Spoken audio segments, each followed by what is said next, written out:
At kung gustong makita sinasabi namin mga copyrighted materials, click din po ang link sa ibaba.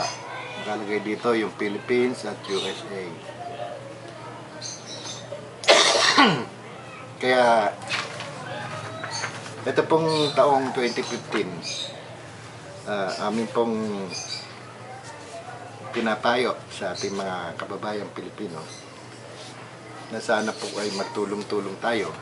Kung hindi niyo po kami matulungan sa aming foundation, dahil siya nakakala niyo ito ay gadgets na magugulo lamang, ay tulungan niyo po ang ating kooperatiba.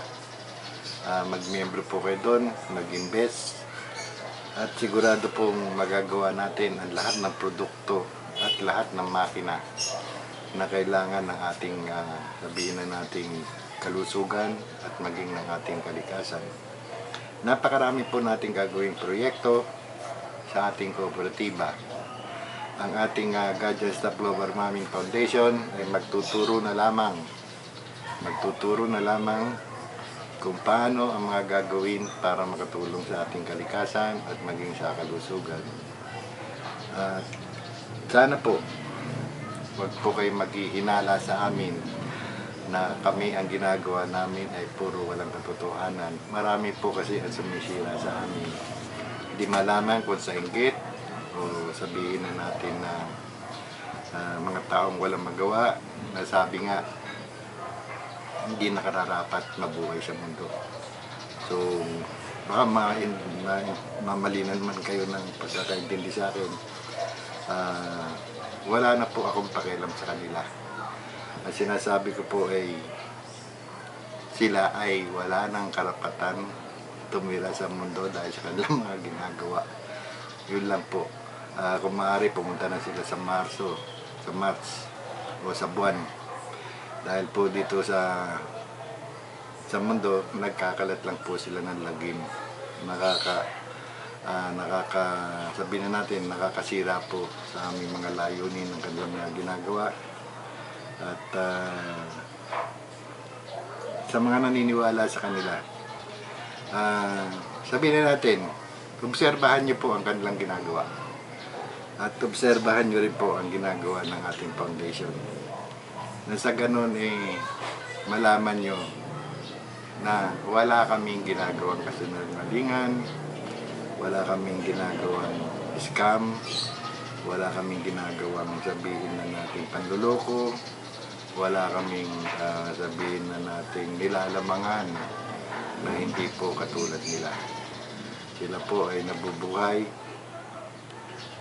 ng panluloko lang po, sa panluloko lang.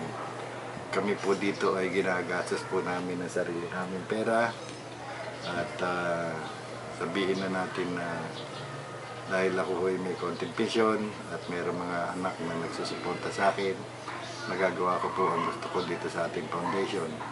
Hindi po katulad nila na sabihin na rin natin na kung wala ang Kapatiran Gadgets, siguro po wala silang pera. Totoo po yun. At maraming po salamat. Pasensya na po kayo at dahil bagong taon, ayaw naman po natin na meron pa akong mga kukonta sa aming mga ginagawa.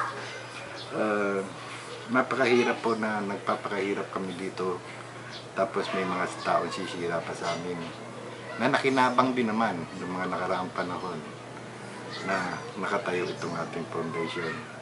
Sa pagpasok po ng 2015, hinihingi ko rin po ng tulong ang ating kailugan dito sa Maykawayan, sa aking Maykawayan Gadgets Federation, na ako ay ang kanilang head commissioner. Pagtulong-tulungan po natin ito. Kailangan pong mabuhay natin ang lahat ng palaisdaan dito sa ating lugar. Magagawa lang natin yun kung mabubuhay natin ang ilog.